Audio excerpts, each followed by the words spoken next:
Right now, something very serious is unfolding in Zaria, and it is causing a wave of panic across the community. A commercial trailer, allegedly loaded with bullets and reportedly heading toward bandits along the Zaria-Sokoto highway, was seen dropping live ammunition on the road without the driver even realizing what was happening. My viewers, this is the kind of story that reminds us how fragile our national security situation truly is. Please like this video and subscribe. According to the eyewitness account, the truck was passing near Ahmadu Bello University when concerned residents noticed that cartridges and rounds were falling from the vehicle. People were shouting, some were running, others were recording. And at that point, the fear was not just about the bullets, no. The fear was about the destination of that trailer. Now, let us look at this clearly. A trailer filled with ammunition, allegedly for bandits, driving freely through one of the most sensitive highways in the north. This is not just a dramatic headline. This is a real security emergency, unfolding in real time. If you are watching, please like this video and subscribe. Now, inside the Senate, as this report filtered in, confusion broke out. Some senators demanded immediate action, calling for the Commissioner of Police in Kaduna State to deploy officers to intercept the trailer before the ammunition finds its way into the hands of bandits. Others insisted that they stop further discussion for now and move into closed-door sessions because, according to them, security issues should not be discussed openly. But the tension in the chamber was clear. The urgency was undeniable. Please like this video and subscribe. The Senate President himself was visibly concerned. At some point, he directed that the Inspector General of Police be contacted immediately so that federal authorities could take control of the situation. And from this point, we need to understand something.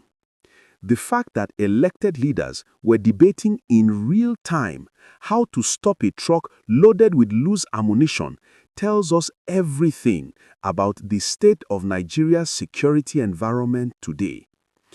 My viewers, if you are following this breakdown, please like the video and subscribe. Right now, happening in Zaria. Today is 26. Yeah. A commercial trailer passing through Zaria around Ahmadu Bello University, loaded with bullets, on its way to supply to the bandits. For one reason or the other, there is along Zaria-Sokoto highway. Today, now, the bullet was dropping. The bullets were dropping and on the road. The driver did not know.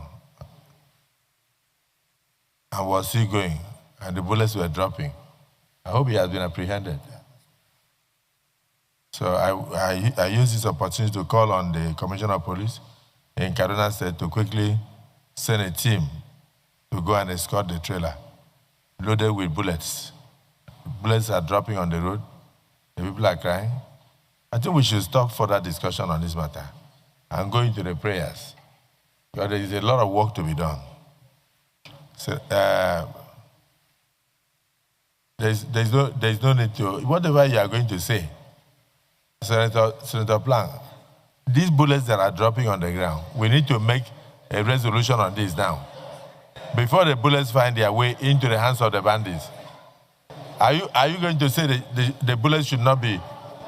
Okay, just say something. So, what exactly is the new development? A truck reportedly transporting ammunition was spotted along the Zaria-Sokoto highway dropping bullets on the road. This triggered massive concern among residents who feared that these weapons were heading toward criminal groups, specifically bandits who have terrorized Kaduna and surrounding states for years. Senators were alerted during a plenary session. Calls were immediately made for emergency action by security agencies. And although security matters are usually handled behind closed doors, the panic was so intense that lawmakers discussed it openly. If you value balanced analysis, kindly subscribe. The key message here is simple but alarming. Somebody was moving a large cache of ammunition through a region already destabilized by bandits, and security forces were not even aware of it until citizens raised the alarm. If you're watching, please like this video and subscribe. Now, let us look at this more critically. Legally, the transportation of ammunition across Nigerian highways is supposed to be tightly regulated.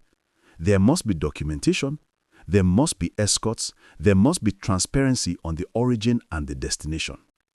The fact that a trailer was moving freely, apparently without security escort, raises multiple constitutional and procedural concerns. Politically, this situation exposes deep weaknesses in our national security architecture. How does a truck loaded with thousands of rounds of ammunition leave its base undetected? How does it pass through checkpoints? How does it reach a major highway near a university town without anyone asking questions? Socially, this reinforces a growing fear across northern Nigeria. The fear that criminal elements are being armed faster than the government can respond. Supporters of the current administration may argue that improvements are underway, but incidents like this deepen public anxiety. Please like this video and subscribe. There is also a contradiction worth noting.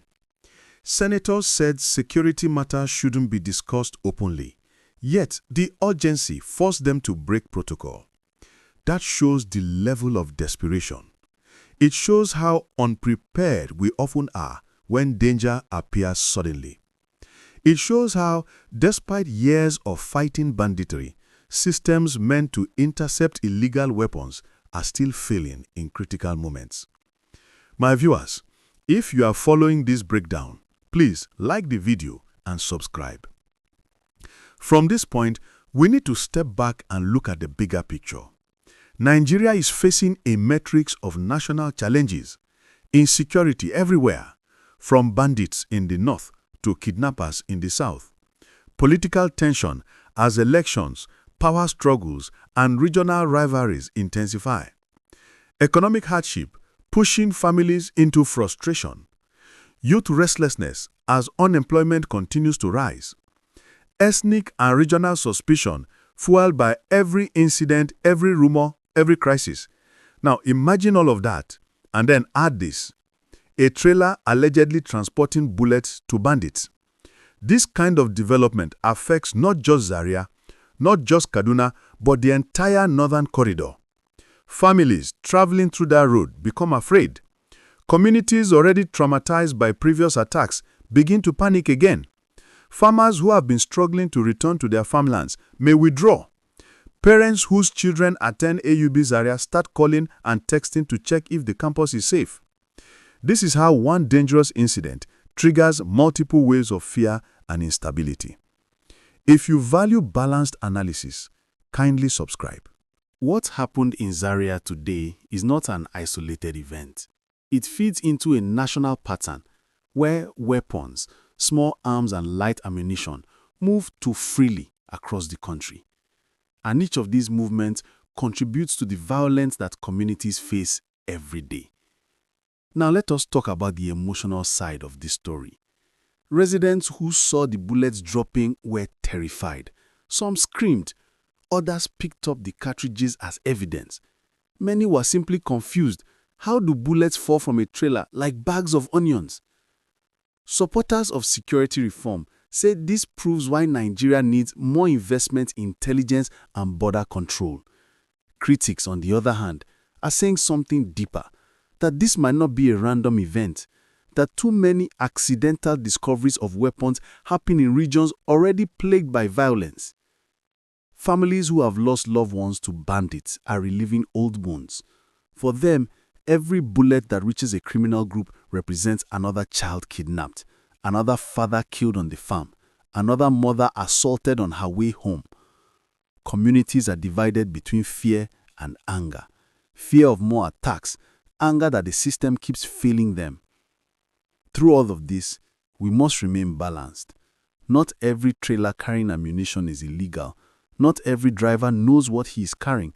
Not every accident is a conspiracy. But the emotional impact on the people is real and cannot be dismissed. My viewers, if you are following this breakdown, please like the video and subscribe to the channel. From the government's point of view, several explanations could be put forward. The administration might argue that this incident is evidence that Nigeria's security alertness is improving because citizens are now more vigilant and quick to report suspicious activity. They may also frame it under national security procedures. Perhaps the ammunition was actually legally approved but poorly secured, and the lack of an escort was a breakdown in communication rather than a criminal act. The government may also emphasize national security concerns, cautioning against jumping to conclusions until an official investigation is completed. From a political perspective, they will likely use this moment to demonstrate seriousness, deploying police units, ordering the IG to act, and showing decisive urgency.